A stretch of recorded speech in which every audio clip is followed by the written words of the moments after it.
My fiancée Sarah 28F, and me 34M, have known each other for about 6 years, engaged for 1. Our wedding is scheduled to take place in just 2 weeks, and I just witnessed something that is making me feel like I am making the biggest mistake in my life. Tonight Sarah and I were taking a rare opportunity to relax at home. Sarah was in the kitchen making dinner while I was out back working on one of my projects. We live on acreage and I am building a pagoda fire pit in the backyard that we were planning on using this fall. Anyway, as you do when you're doing heavy labor, I get thirsty and come back to the house to get a drink, where I see Sarah at the counter preparing dinner and talking on speakerphone. I recognize the voice instantly as my brother-in-law Marty. Now, this is where my brain gets totally twisted. Marty asks Sarah where her sister Evelyn is, as he's been trying to get in contact with her and she's not answering texts, and I hear Sarah say to him, "She just left here. She should be home in a half hour or so." It should be noted that Evelyn is Marty's wife of 5 years. I have to admit that I didn't immediately register what she had just said,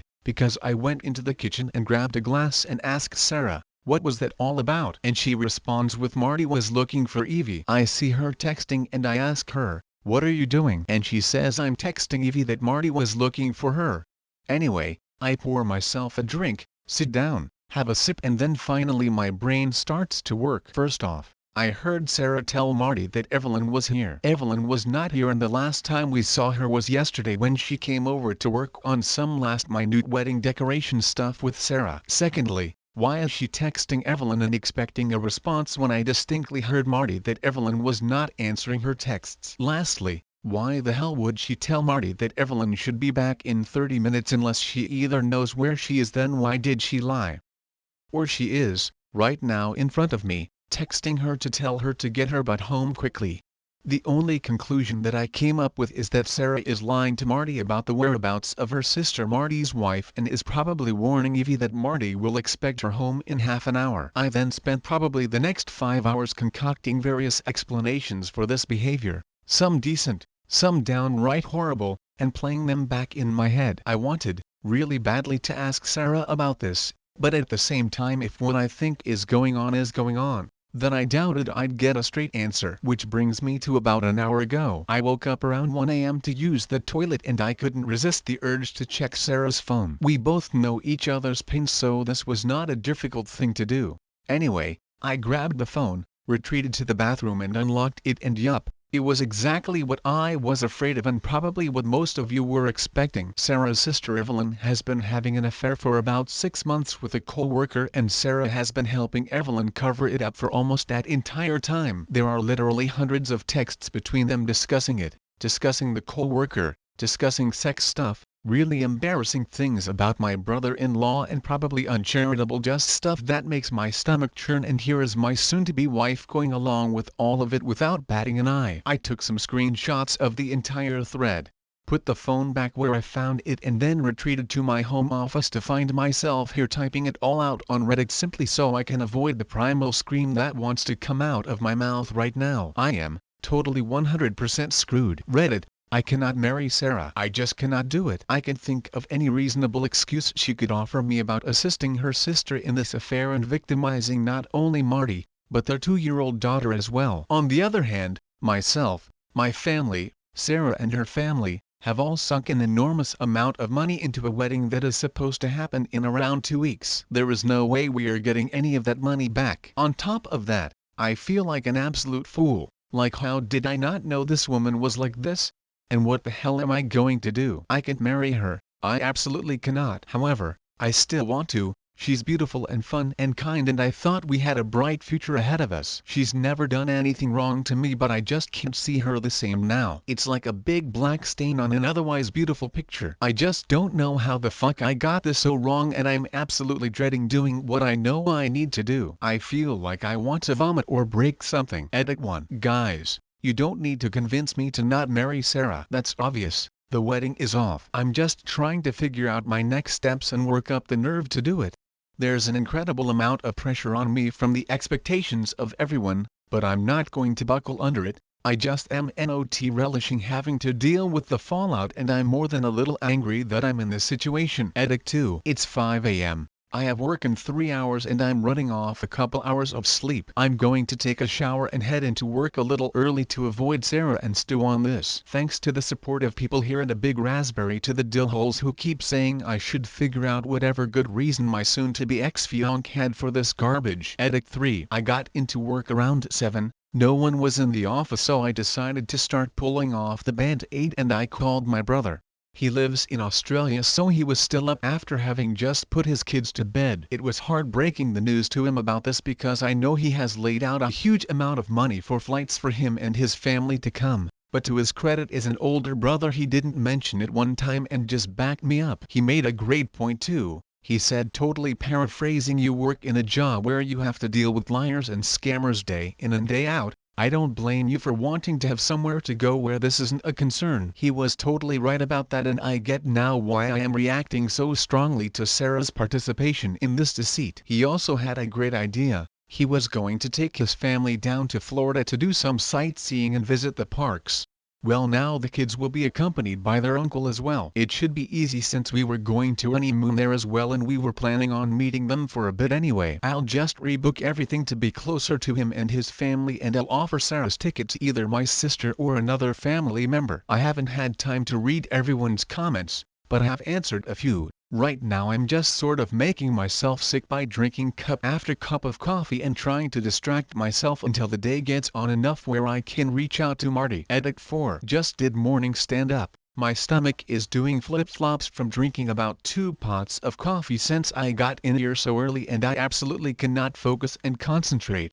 I feel like I can't do anything really from my side until I tell Marty what I know. So I'm just going to take a sick day and drive over to his house and see if he's around. If not, I'll call him and track him down. Marty is a teacher who is on break right now and Evelyn works a 9 to 5 like me, so odds are good this works out. Wish me luck, Reddit. Edit 5. Got to Marty's house a little after 10 a.m. He had just put his daughter down for a nap and we had a long, frankly brutal talk, in the kitchen. Basically, he suspected this for a couple of months now, but Evelyn has been very good at covering her track. Obviously with the assistance of Sarah and a couple of their mutual friends. I unfortunately do not have all 6 months of text messages, just a couple of dozen screenshots I sent to myself from Sarah's phone, but I gave him what I have and offered to help him however I could. I am a field analyst in the CU department of a mid-sized insurer specializing in workers' compensation fraud, so I know a few things and a few people. Anyway, I am now working from my laptop in my almost brother-in-law's kitchen trying to salvage whatever I can. I'm going to have to talk to Sarah this evening and get the word out as fast as I can to my friends and family now that I know I won't screw Marty over. So far I managed to rebook most of the honeymoon, although I had a problem with the ticket because Sarah was flying under her maiden name and our carrier has a surname rule for name changes. Anyway, they did allow me to cancel and get a partial refund and rebook to my sister, who will be accompanying her 2 brothers and nieces to Florida in a couple of weeks. I'm holding off on canceling the venues until after I talk to Sarah because I don't want to tip anyone off until Marty gets his chance to confront Evelyn. But I will absolutely be letting my family and friends know this afternoon sometime and beg them to keep it close. I'm basically in a frenzy right now canceling stuff I can cancel, and I'm heading down to the bank in a few to open a new account and getting my bills pay sorted out. The finances. Some people have mentioned them, but it should be pretty good. The mortgage is in my name since we were not married and I have the bigger income, but Sarah did contribute about $20,000 versus my $60,000. Towards the down payment. I will have to probably pay her out that money and some portion of the mortgage payments for the last 16 months, but it could be worse. Edit 6. I am going to go silent for a while. This post has already been circulating around TikTok and has gone way beyond what I thought it ever would when I was freaking out in the middle of the night. First off, I want to say something here. I do not hate Sarah. I don't approve of what she did. I frankly find it repulsive and I'm shocked by uncovering how toothless she can be and how she treats people, but I don't hate her. I am just incredibly sad about everything, and the I'm screwed part of my post is really the short time frame I have to work under. Basically, our relationship is in a state where I cannot get married to her, but we're supposed to get married in 2 weeks. Maybe if we had 2 months, or better yet, a year or so to work through this. My approach might be vastly different, but I don't have that luxury. I have to move now. There's just no way I can enter into marriage with the state our relationship is in now, so I'm not going to. End of discussion, guys. Anyway, I will report back later tonight with how everything today went. Hopefully it will be less traumatic than I'm anticipating. Edit 7. I have no idea how long a Reddit post can be, as I've never written such a long one before in my life, so I hope that this goes through. It's about 8:30 p.m. right now and I'm writing this from my buddy's house. His name is Mark and a former coworker of mine that is also in the same field of work. As I mentioned in a previous update, I work as a field analyst in the CU department of a decent-sized insurance carrier. For people who don't know what that is, I'm basically a private detective. My job is to investigate what we think might be fraudulent claims in regards to workers' compensation. Anyway, as I kind of hinted at, Marty asked for my help in finding out who the other guy was that Evelyn was cheating on him with. All we had to go on was a name. Let's call him Jake. The first thing I did was not some major amount of sleuthing. It was basically just going through LinkedIn trying to find the guy through Evelyn's connections, but that brought up nothing, which I thought was strange. Marty had told me that Evelyn was supposed to go out for drinks tonight after work and that she said she wouldn't be home until around 9 or 10. He didn't have to tell me what he suspected since I pretty much understood right away. I told him that I will help him but he needed to come with me. I then contacted my buddy Mark, explained the situation to him and had him agree to meet us later in the day. The first thing we did was drive over to Marty's parents' house so that they could watch their granddaughter. I don't know what Marty told them as I waited in the car. After that, we went to Evelyn's place of work. It's one of those large commercial strip mall type centers with all of these nondescript offices in a row and a large, non-gated car park. We drove around until we found Evelyn's car and then I had Marty unlock it with the second set of keys. I then gave Marty a voice-activated recorder and a GPS tracker to place in the car. Once done with that, we left, parked a bit down the street and waited for my friend to arrive and for Evelyn to leave the business. Mark shows up about 20 minutes later, hops in the car with us, and around an hour after that Evelyn comes out of her office with two of her girlfriends and a tall, younger-looking man with sandy blonde hair. They are obviously holding hands and I'm like, damn Evelyn, you're making it easy for me. I take a couple of pictures from the car and then wait for Evelyn to leave in hers and I start tracking her. At first I thought she might go right to a hotel or something, but she didn't. Instead she drove to a reasonably nice bar and grill in a nice section of town and parked on the street. I drove by her as she was getting out of her car and entering the establishment and then found my own parking spot and went over the plan. First we sent Mark in. Since no one knew him, he had basically two jobs. First, try to get any compromising pictures he could of Evelyn and Jake, and second to be my alibi. Marty and I waited in the car for around 20 minutes until I got the first in the series of text messages from Mark. They were pictures of Evelyn and Jake making out in front of their two female co-workers. Marty's suspicions right. They were helping Evelyn hide the affair from him. He was obviously very upset and angry. Evidently one of the co-workers is married and as a couple they are good friends with Marty and Evelyn, both of them having toddlers around the same age. I asked Marty if that's enough for him but he says he still really wants to know who this guy is. I tried to tell him that we can find out later, but he's practically begging me at this point, so I tell him to wait, text Mark that I'm coming in and then enter the bar myself. First thing I see is Evelyn and her crew laughing and drinking at one of those tall round tables near the front window. As I enter, I stop for a moment, pretend to be surprised and then call out to Evelyn. Evelyn, hi, what are you doing here? She is obviously shocked to see me and everyone around her tenses up immediately. Evelyn quickly introduces me as her sister's fiancé and says that we are getting married in 2 weeks. There are a lot of congratulations from everyone. I thank them and then stick out my hand to the blonde guy and introduce myself with my full name,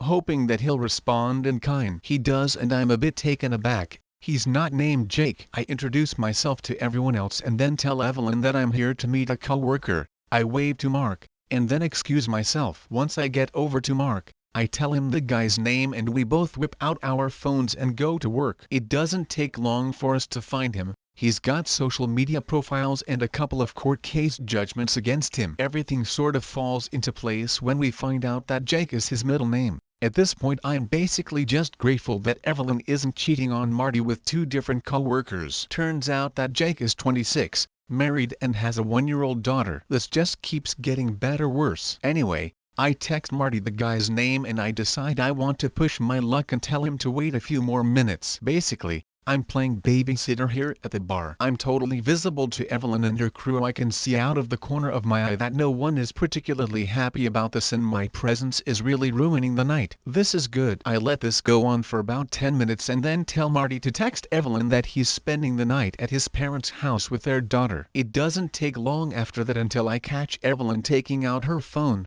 showing it to Jake, and then everyone deciding to pack up. Evelyn comes over to me, says goodnight and asks me if Sarah and I want to come over for dinner this weekend. I smile and say that sounds like a great idea and wish her and her coworkers a good night. Mark and I wait for them to leave, then pay our bill and hurry back to the waiting Marty. There's a bit of hesitation here, because we don't know exactly what Evelyn was going to do. Like, I half assumed she might have already booked a hotel room and was heading there, which would have made everything a lot more complicated and limited what I could do. But it turns out that tonight was probably meant to be just drinks at the bar, and it wasn't until Marty decided to spend the night at his parents' that it turned into something more, showing it to Jake and then everyone deciding to pack up. Evelyn comes over to me, says goodnight and asks me if Sarah and I want to come over for dinner this weekend. I smile and say that sounds like a great idea and wish her and her coworkers a good night. Mark and I wait for them to leave, then pay our bill and hurry back to the waiting Marty. There's a bit of hesitation here, because we don't know exactly what Evelyn was going to do. Like, I half assumed she might have already booked a hotel room and was heading there, which would have made everything a lot more complicated and limited what I could do. But it turns out that tonight was probably meant to be just drinks at the bar, and it wasn't until Marty decided to spend the night at his parents' that it turned into something more. Marty says it's fine, that he'll do the rest of it himself. Guess he's more of a man than you thought, Evelyn. He goes to Evelyn's car, retrieves my gear, and we bid each other goodbye. That was almost 2 hours ago. I did get one text message from Marty saying it was done and he was going to his parents' house for real this time, but my phone hasn't been blowing up, so I don't know what's been going on with Evelyn and I've been at Mark's since then. I think that basically concludes my part in Marty's story. If he was smart and listened to my advice, he was recording with his phone when he entered the house. I'll find out later. Anyway, my biggest priority now is to head home and tell Sarah that the wedding is off. She's almost 100% going to take it badly. There's no way she won't, but like I said, I just can't get married to her right now. I don't know what the future holds for us, or if we will be done with each other or not, but definitely we are not getting married anytime soon. Also, for people who keep saying, why didn't you talk to her first? Why didn't you confront her? I have to say, are you people stupid? She stone cold lied in front of me to her brother-in-law that she has known for about 10 years and purportedly thinks is a really great husband and father. Maybe you are naive enough to think that someone can lie that coldly to someone they are supposed to care about and then tell you the truth, but I'm not wired that way. Until that moment I never had cause to ever second-guess Sarah or not trust her. But she was literally untrustworthy in front of my face, and I'm supposed to let it slide or expect her to be honest to me? I guess you don't know what it's like to have your entire view of someone shift in an instant. It's disorienting and frankly, a bit panic-inducing. I'm actually impressed I kept my head and followed my instincts instead of pressing her right away, because it led me to the truth. It would have been ridiculously easy for her to lie to me and then delete those text messages, and if she had done that then I would never have read the horrible things she said, never seen how she can be so duplicitous and two-faced, and never realized how little I actually knew about her.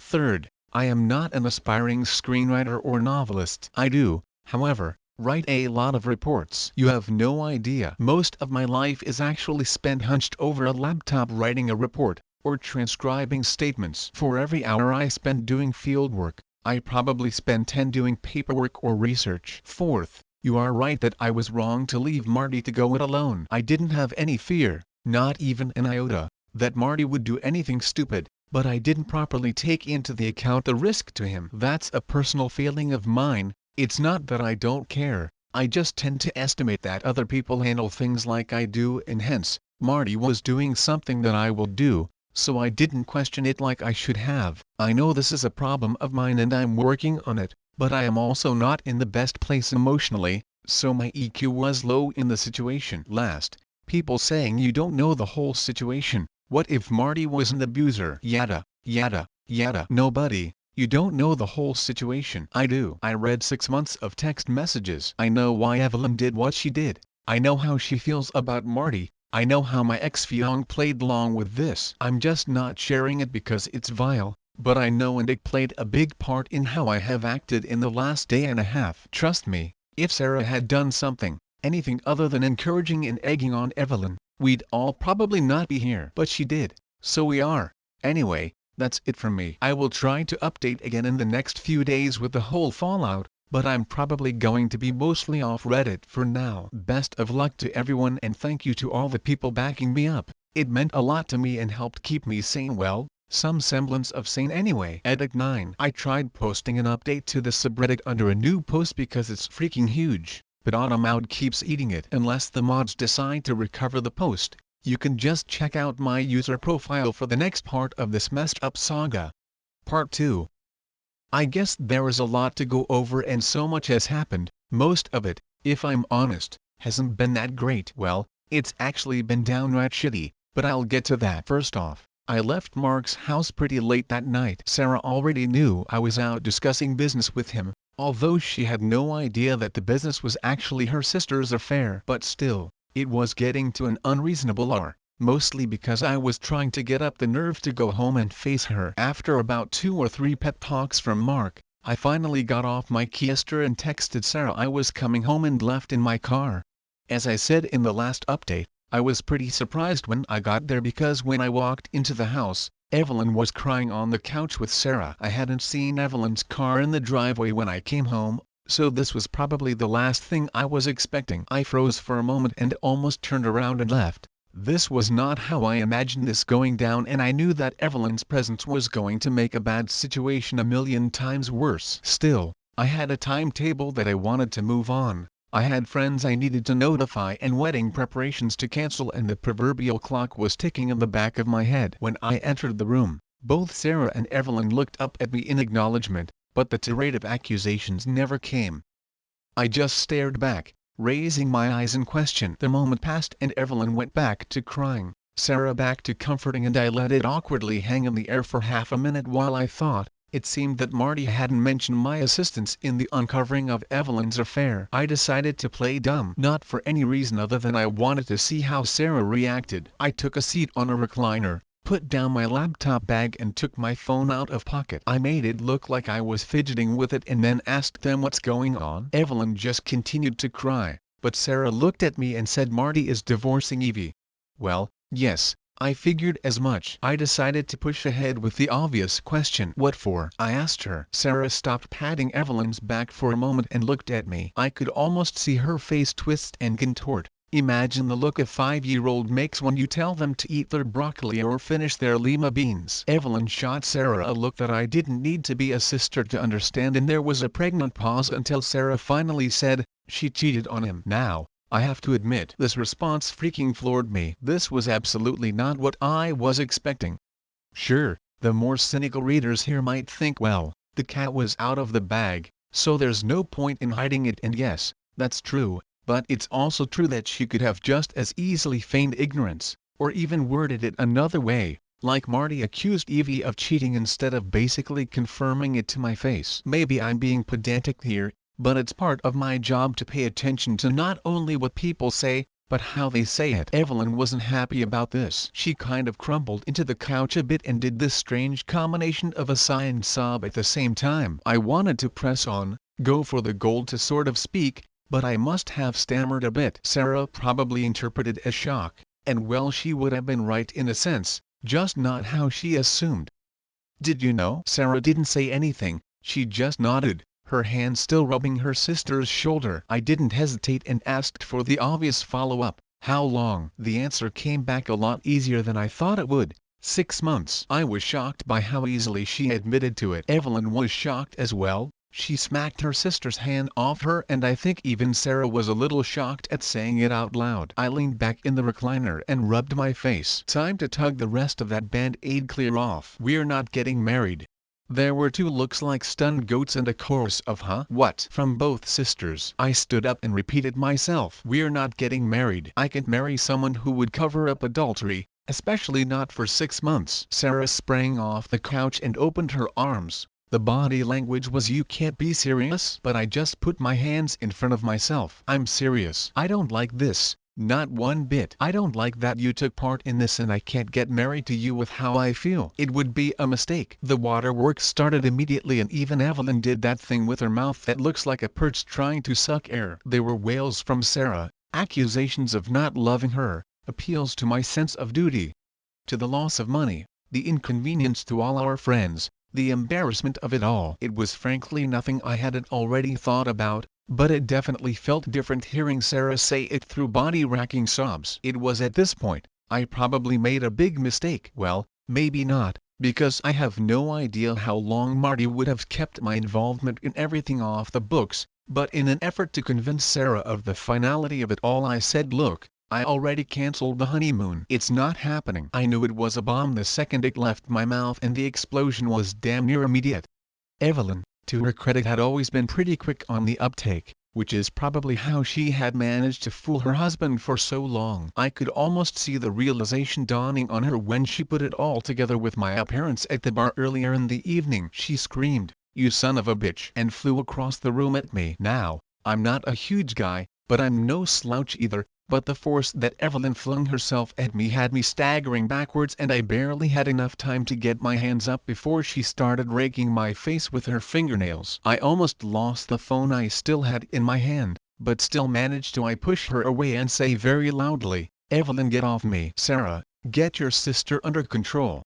Evelyn made another lunge for me, but surprisingly Sarah did exactly what I asked her to and wrapped her arms around her sister's waist and held her in place. I looked at Evelyn and yelled, "Get out of here right now or I am calling the police." Holding my phone up for emphasis, Sarah asked both of us to calm down. She said to me, "OP, she doesn't have anywhere to go right now and Marty took her car keys." That explained the lack of a car in the driveway. But I didn't care. I was 100% through with Evelyn, and I was going to make sure she knew it. I marched into my home office and locked the door and dialed the po-po. I told them I had been attacked by my fiancée's sister and had locked myself in my office, that I was bleeding from my face. Evelyn had scratched me pretty good along the inside of my left eye and that my vision was blurry and I feared for my life. I even told them that I had recorded the entire altercation on my phone. Just as I was finishing up my conversation, Sarah comes knocking on the door. "OP, please come out, we need to talk about this. And please, I love you, don't do this. We don't need to do this." And even Evelyn is sorry, she wants to apologize. I'm pretty sure that last one was a lie, but Sarah was obviously losing her shit. I didn't answer her, and her attempts to cajole me out of the office ended probably right when the police rocked up to our front door.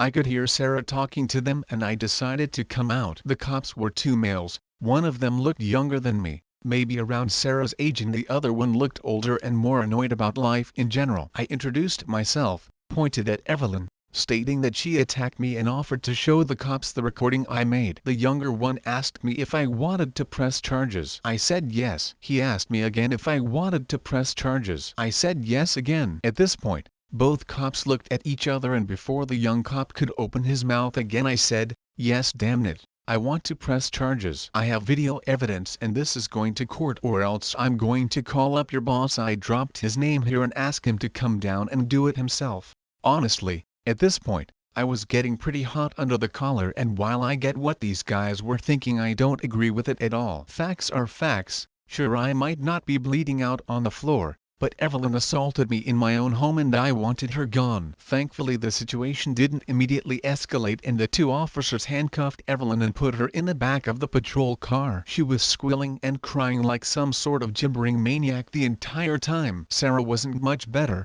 She just kept going, "No, please, no," over and over again. At this point, the younger cop circled back and asked us if everything was okay here. I just told him I was going to bed. He asked Sarah again and she didn't immediately answer, so he goes, "Is everything okay here, Mom?" It was clear what he was fishing for. At this point I really disliked this guy, but I bit my lip. Sarah finally realized that the cop was addressing her and she just nodded at him. Obviously the guy is not satisfied with this and starts to ask her again, at which point I interject and say, "If you want to go on a fishing expedition, you might want to do it over there on the lawn where my doorbell camera isn't recording you." I think at this point I had pushed my luck with this guy one too many times, But what could I do? I think I was probably about 30 seconds from getting the cuff slapped on me until his partner came up and basically pulled him away. He was an older man, probably in his late 50s, and probably didn't want to process 2 arrests right at the beginning of a shift, harder than I had in years, which pretty much brings us up to speed to the last update. But dear friends of Reddit, let me tell you this, the next day was by far the weirdest day of my life. To start with, I woke up at 11 a.m. Sarah was still home. She had cleaned the house from top to bottom. I mean, the floors sparkled, the toilet shined. I could lick the linoleum in the bathroom and it'd probably be minty fresh. She had obviously been busy, but when she saw me she sort of hovered out of immediate range, not quite engaging, but looking like she wanted to say something. I get it. Last night was traumatic for everyone and she was probably uncertain, like, did I just cancel the wedding in the heat of the moment? Was I serious about this? Was I really angry? I took a deep breath and told her we needed to finish talking. She tried to sit next to me on the couch and I thought about rebuffing her, but I didn't. We were not getting married, but I didn't need to act like I hated her, because truthfully, I didn't. I was disappointed in her, decently disgusted by some of the things I had read in her text exchanges between her sister, but we were both hurting here and I didn't want to make it any worse, or escalate things to a point where life could get any more complicated than it already was. It took some more convincing on my part for Sarah to truly and fully believe the wedding was off. She was not taking it well, hell that's an understatement, she was a wreck. I think she was hyperventilating a few times. I was holding it together better, but obviously not only was this my idea, I had also had longer to come to terms with it. Finally she asked the serious question, what about us? I know I am going to get a lot of hate from people for this, especially the kind of Redditors that think every infraction in a relationship is grounds for nuking it from orbit, and indeed one could even say that my calling off the wedding was like dropping a Moab on our 6-year partnership. But truthfully I didn't have an answer for Sarah in that moment. I just didn't know and I told her so. I said, I read all those text messages and it showed me a side of her that I didn't know existed and that I wasn't certain about her, or our relationship anymore. I said I couldn't understand why she would go along with Evelyn putting down Marty and joining in, and even egging her on and cheating on not only him, but their daughter too. She just keeps saying, I know, it was wrong, I know. I asked her for an explanation, but she couldn't provide one. She just said that she got carried away and that she had to choose her sister. I told her that I thought a good sister was someone who kept you on the straight and narrow and didn't give you a free pass to be a dowka bag. She agreed with me and said that she would do better, but that Evelyn had always been the boss when they were kids and she was always the follower. I get this. I have an older sibling too, and while I'm a bit more independent, I also spent the last 18 years of my life with him living on the other side of the planet except for the odd, occasional visit around Thanksgiving or Christmas. But still, maybe I had a leg up on Sarah because my older sibling was a decent guy while Evelyn was a piece of trash. Now here is where I get the second major shock of my life. In like 48 hours Sarah says to me, it's not fair. It's not fair. What's not fair? I ask her. You were sexting that bimbo wife Mandy girl on Instagram last year and I got over it. I was so hurt, but I got over it. Why can't you get over this? Why, huh? What the hell is she talking about? Who is this bimbo wife Mandy? Like I have no clue. I asked her if she was high or having a psychotic break. Like, okay, that was mean of me, but I have absolutely not been doing cybersex or sexting or whatever with anyone, especially not some Instagram girl. I'm protesting pretty loudly at this point and Sarah is yelling at me through her tears, telling me that she saw the messages last year and that she decided to not confront me because I had stopped it. Evidently she had been checking my socials from my home computer when I am at work, which should have been really boring because I have only family and a couple of work friends on there. I tried to make this case to her, offering to let her log into all my accounts and check for herself, but she's just calling me a liar and a pervert and all sorts of shit. She starts throwing stuff at me and so things are getting out of hand and I tell her that if she throws one more thing I'll have her taken out of this house just like her sister. She swears at me and stomps off to the master bedroom and slams the door. Now, at this point I am so damn confused I barely know what to think. I head into my office, fire up my desktop and type bimbo wife Mandy into Google. Sure enough there's an Instagram, a Twitter, a Reddit even, and of course, an OnlyFans. I click on one of the Instagram links and up comes a post of an Extremely busty woman, like clearly pushing the limits of science and technology. And oh, guess where she's from? Australia. Well everyone, remember all the nice stuff I was saying about my brother? Guess who was staying with us last Christmas all the way from Australia? Guess who I told? Sure, go ahead and use my office computer to play games if you have jet lag. As far as I can tell, my brother, after his wife and kids went to sleep, logged into either Insta or OF or something and was probably paying money to sext with this girl. What a great thing guy. Now, I would love to call my brother and not only confirm my suspicions, but also give him a goddamn earful, but it's like 2 or 3 in the morning there, so it's going to have to wait. But I am crawling the walls here trying to sort out how I feel about everything. I feel totally let down by everyone. I think to myself, damn, what is this world coming to? For a brief moment, I try to connect the dots between whatever the hell Sarah saw my brother do and what she did with Evelyn, but try as I might it doesn't really come together. Maybe she's a more tolerant or forgiving person than I am, which is why she didn't confront me when she saw this. But I wish she had. It would have given me an opportunity to directly tell her my whole personal stance on these things and to even show her how I would act. It might have influenced her in a good way later on, or maybe it wouldn't have mattered. I don't know. All I know is that this post is becoming a novel and I have blown off most of the morning when I should be working to get this out of my head and onto this page. I feel better for doing it, but there is still probably another 2-3 posts left to tell. I'm not going to post them to the subreddit anymore. I'm not sure that they'd let me, but I will try to quietly update my profile in the next day or two with the rest of the blowout, talking to my brother, talking to my parents and Sarah's parents. And finally where Sarah and I stand. One thing that I can say however is it seems like most of my immediate family relationships are incredibly strained for various reasons. My parents are largely supportive, but that's becoming less so now that the reality of the financial loss is setting in. Yes, the marriage is still off. That was pretty much a certainty from the get-go. Sarah's parents are a bit more pissed and I'm sure they are sticking pins in voodoo dolls crafted in my image right now. Evelyn, for people who are wondering, is no longer in jail. She got Sarah to bail her out and I even laid into Sarah for that, calling her her sister's underling, which I think actually struck a chord with her because she wrote me like a 20-page letter about how her sister always bossed her around throughout her entire childhood. I've read it twice now and I wish we had talked about this pretty much any time within the last 6 years. Maybe things would be different. I don't know. Update 1.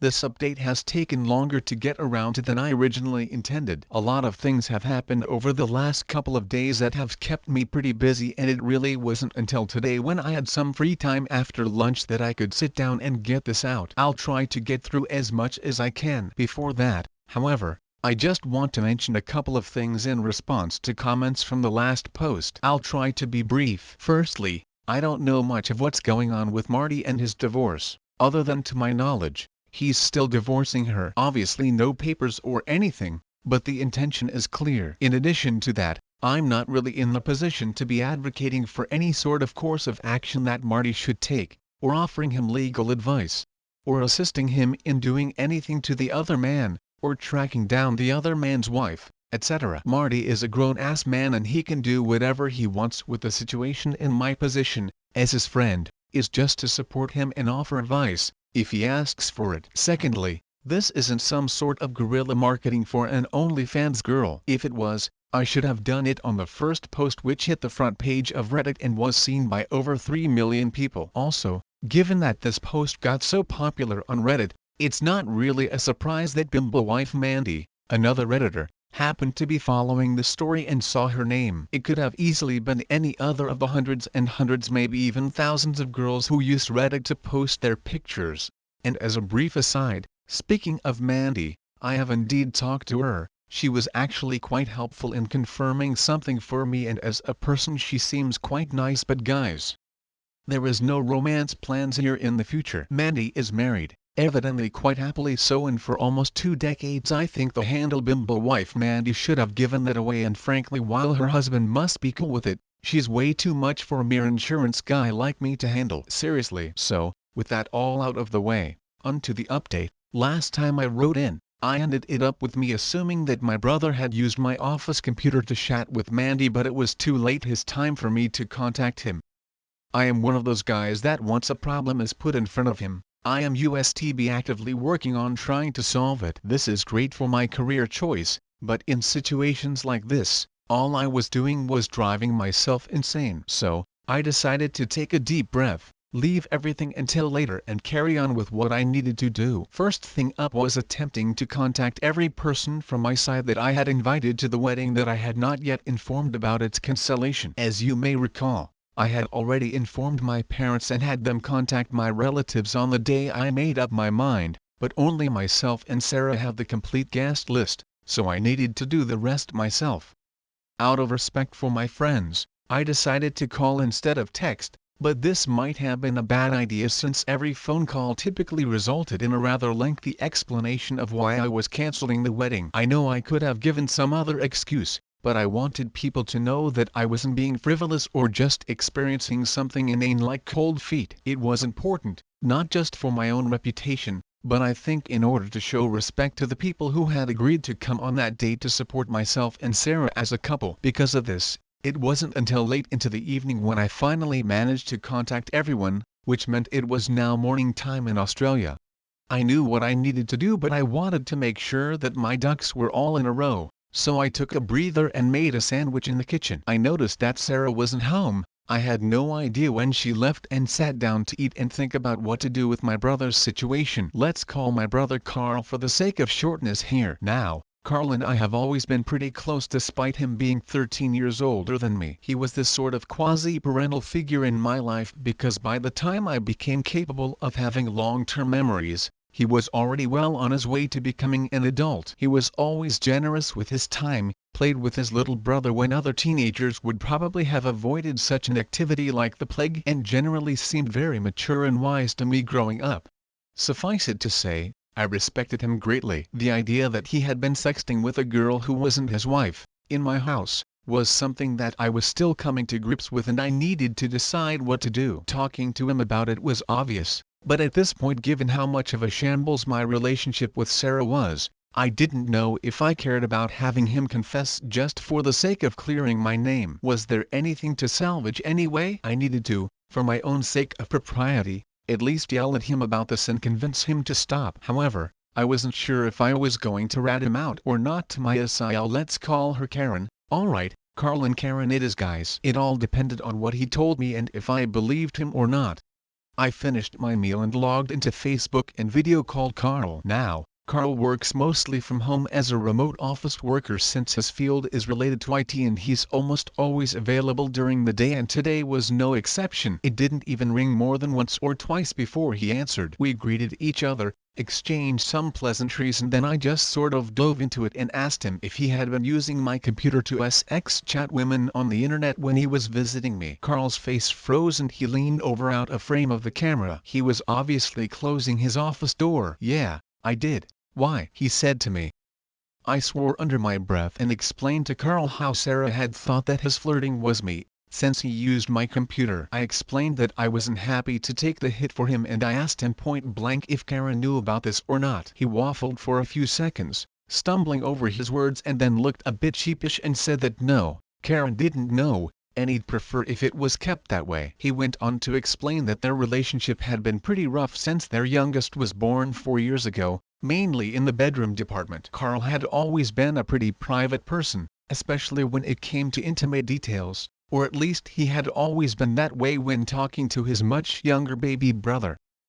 However, this time he just let it all lay out. Things had been bad. He had been tired of getting rejected. Karen was always tired no matter what he did or how much he helped out around the house. Eventually this led to problems on his side, some sort of performance anxiety on the few occasions where Karen would actually feel up for some bedroom fun, and things just got worse from there. Basically, he said, there's no amount of socks picked up, laundry folded, dishes washed, or time spent minding children that would get me laid. It was just not happening, so I started to spend time in my office at night working. He even did the finger quotes when saying this.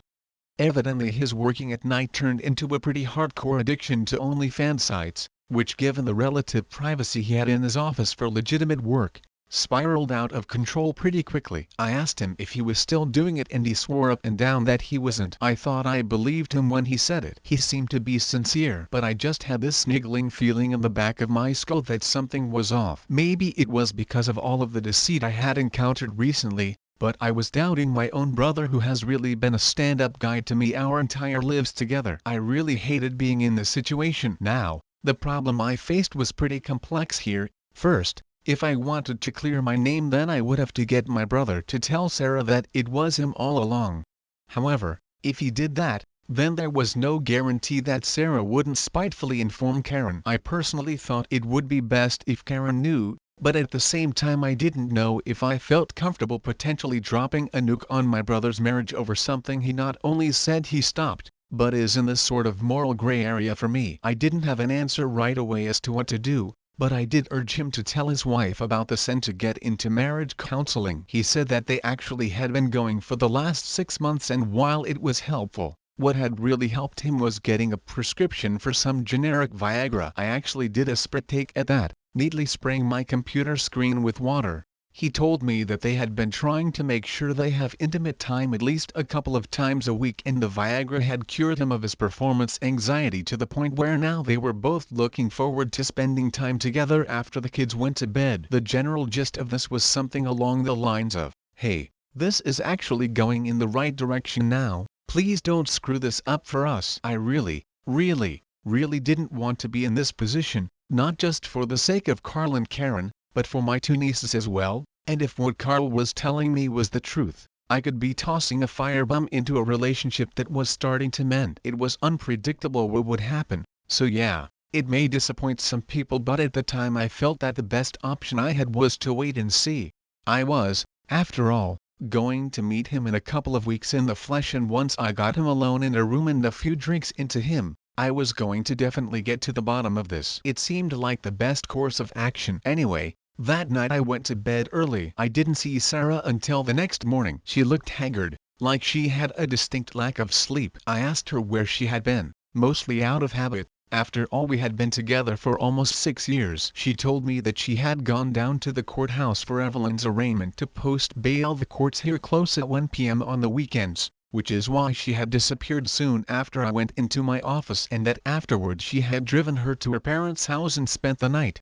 She made a point of telling me how horrible it was to have to explain to her parents that I had called off the wedding. I asked her if her parents knew the reason why, and she barked, "Of course they do." I tried to remain calm, but by this point in this ordeal I was losing it. I bit back at her. "Are you going to move back there so that they have both girls at home now?" It was childish and petty, but the fact that she bailed Evelyn out of jail annoyed me to no end. "You don't need to be an ass about this," she said, to which I said, "And you don't need to be Evelyn's FCKING underling." I could see Sarah visibly flinch when I said that to her. It obviously had struck a chord, and the corners of her eyes started to tear up, and I cooled my temper.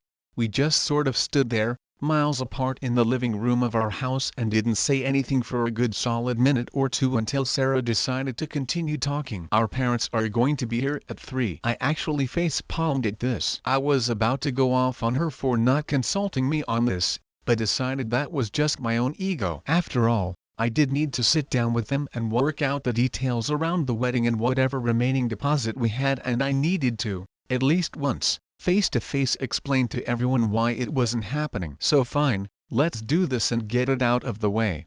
I tried to make myself busy, but there isn't much you can do on a Sunday except waste time, and time wasting isn't very enjoyable when you know you are heading into the meat grinder in just a few hours. Still, 3 p.m. came, and so did our parents. We all sat down at the large kitchen table that Sarah had bought just a month after we closed on the house. It was second-hand, from Facebook Marketplace, but she loved it because it was solid oak with a beautiful finish and capable of seating 8, and just as heavy as that sounds. She always wanted to have big dinner parties with our families over, just not like this. The next 3 hours were grueling. No one was happy, nor should they be, I guess.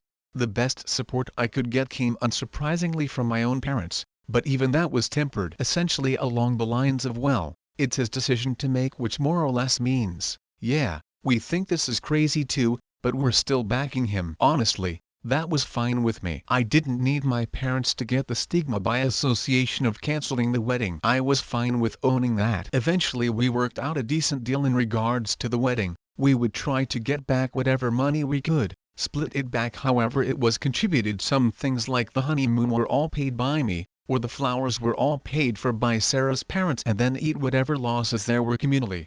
However, when it came to the subject of the house, Sarah vehemently objected to my idea of paying back her or her parents for the deposit. Basically, she didn't intend to move. Now, as you might imagine, Sarah and I hadn't really talked about the us living together situation in too much detail. The fact that I even brought up settling the house equity seemed to shock her, because the implication here is that I expect her to move out of our home. She threw a fit, and I don't blame her. I should have settled our relationship status with her first before trying to negotiate a payment plan with her parents. It really tipped my hand to everyone about how I was feeling about our relationship, and while I think our parents expected it, or at least understood, Sarah was beside herself. She was absolutely not accepting of us breaking up over this, and she made it clear. "I am not moving out of my house and we are not breaking up," she declared. And that's pretty much how my Sunday night ended. After our parents left, Sarah and I tried to talk it out some more, but we keep running in circles around each other, and I had to curb my natural inclination to run her down until we got a resolution. Truthfully, I was pretty damn tired as well, and I just wanted to turn off my brain. Believe it or not, we just ended up sitting on the couch and watching a movie together in silence until it was time to go to sleep.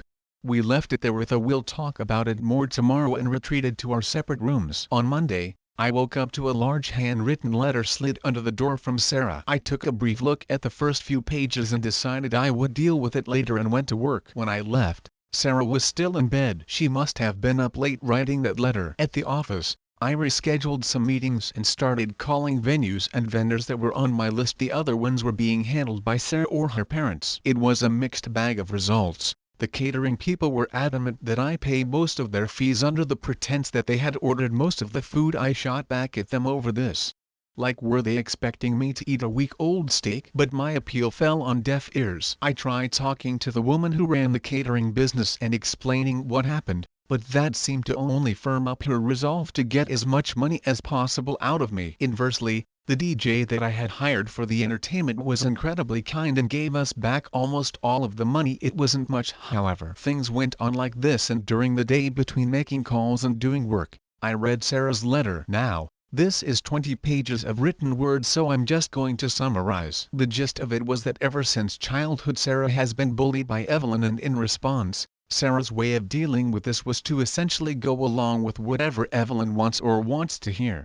She went on to say that it had become sort of a general way of operating in her life, that she was just afraid to rock the boat, to cause a problem, or sometimes even to voice an opinion. I reflected on this because truthfully, when I look back at our relationship with a more critical eye, I kind of think that Sarah was a bit too perfect of a girlfriend. What I mean by that is, she never disagreed with me, never picked her plans over mine, or even really advocated too strongly against anything I wanted to do. She went out of her way to make herself appear useful and all around acted more or less like a yes woman in our relationship. I mean, we had never even so much as had a minor disagreement in 6 years, let alone a full-blown argument until now.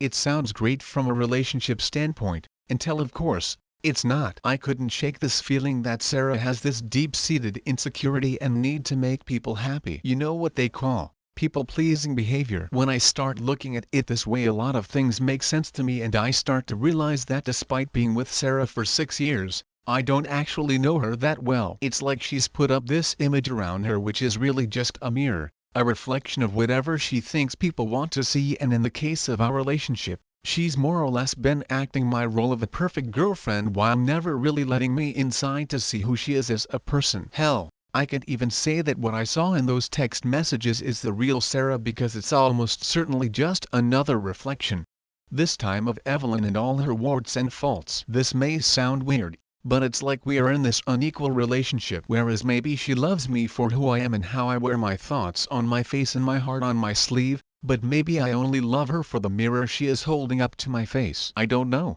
If this sounds too metaphysical for you, then I'm right there as well. It's like this wisp of an idea that I'm still trying to catch by my fingertips. All I know is that in the last few days I've probably learned more about Sarah than I had in the last 6 years, and the letter she wrote me was the first real view into her childhood that I had glimpsed.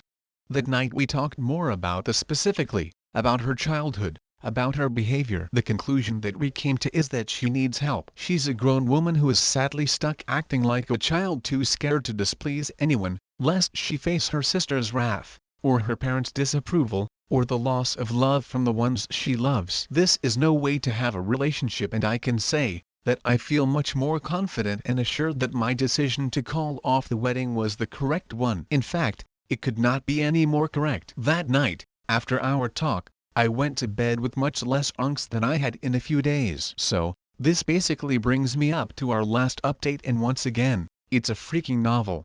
I won't wait 2-3 days to do another one, otherwise I will keep falling forever. For people who have been wondering, the entire situation with my brother is more or less resolved, and I'll get to that tomorrow, but the situation with Sarah and I is still up in the air a bit. But there is a semblance of a plan going forward. I promise I'll get to it as soon as I can. But as you can imagine, there is a lot to write, and I can only do what I can do. Part 3. First off, since this is the thing that seems to really bother people, my brother and his wife are doing fine. Like I said in my last post, I urged my brother to tell Karen about his what do I call this? Sexting?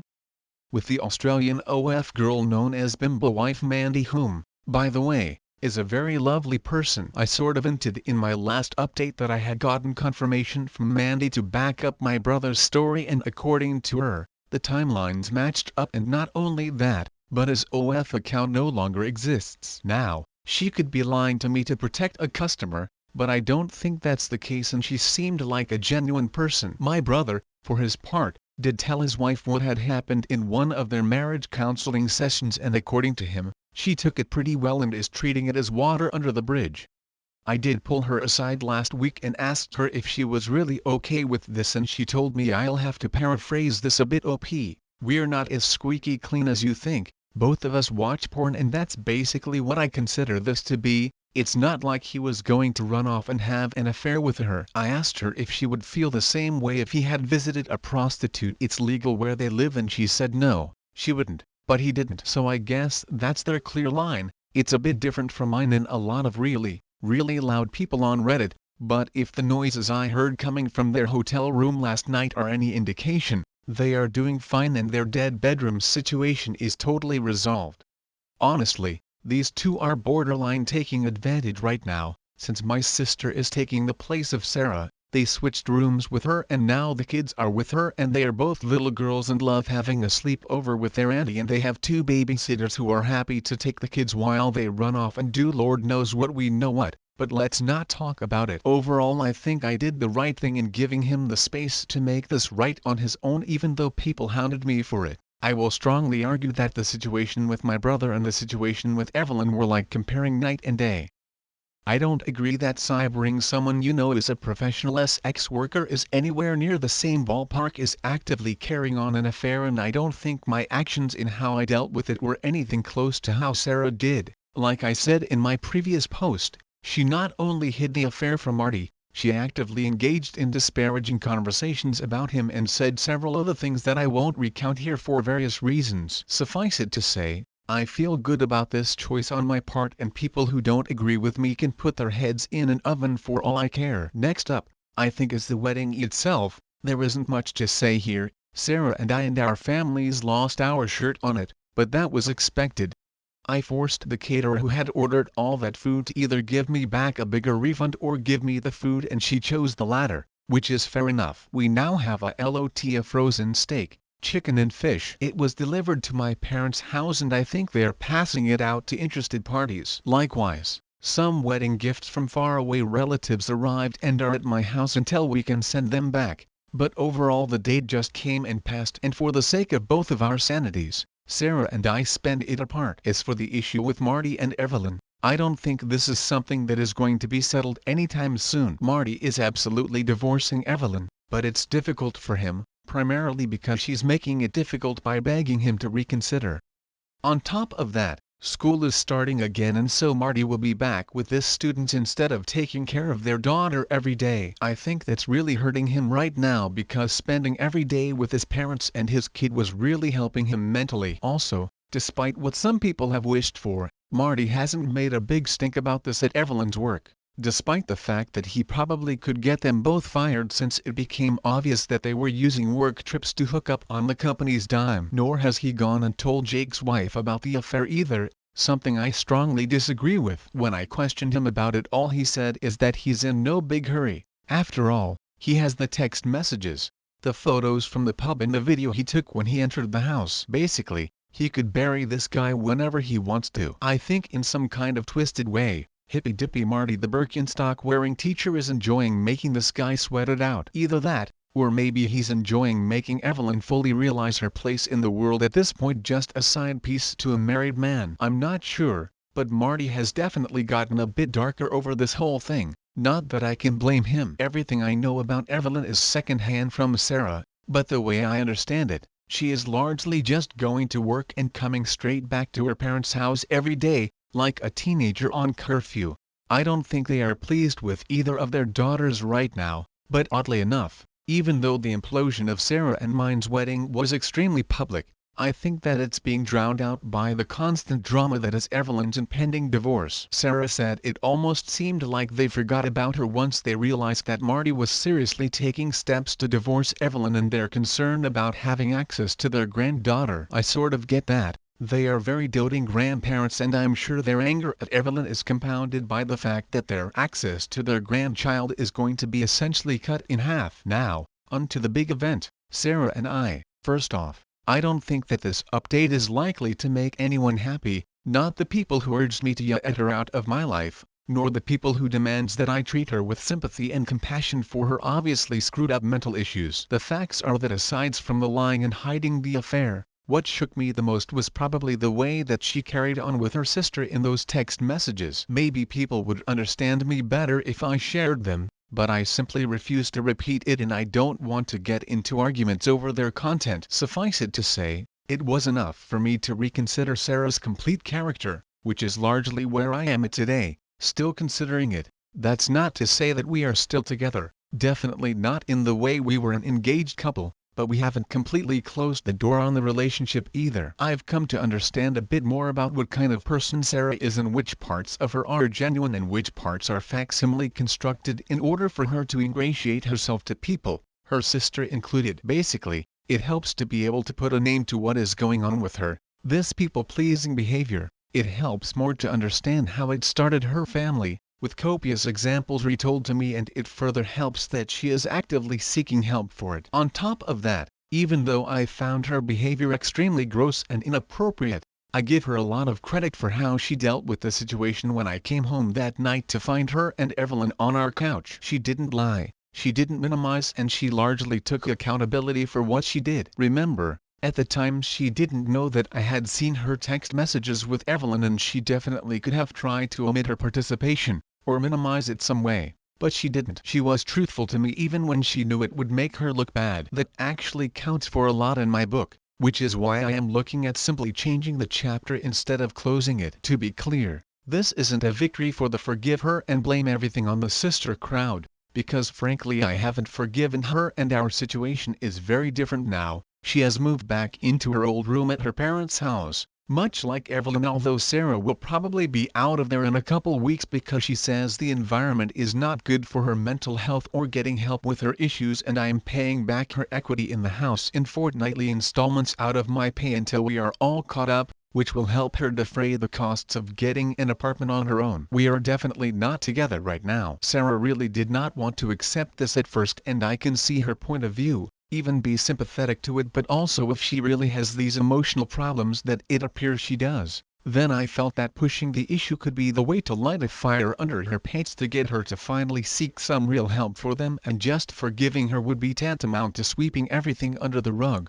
which in the long run would spell disaster for our relationship. I really wish that she had opened up to me earlier before all of this hit the fan, because I'd much rather handle the problem as a loving partner and support her more closely, but she didn't really give me the opportunity to do that, which is a shame. so this is the best I can do at this point. So, basically my situation is more or less just wait and see on the Sarah front. Maybe one, or both of us, will get tired of this and completely throw in the towel and move on completely. It could almost certainly be me, but frankly I've no desire to further complicate my life by being intimate with any other woman right now. So I think if anything we're looking at a period of months down the line here until we get a firm resolution one way or another on this front, and I'm frankly fine with that. Not everything needs to progress at a hyper-emotional breakneck pace, and if I look at my situation, I'm fine financially, we're separated, we're not living together, and I'm cautiously cynical about the entire situation. I'm also not kidding myself.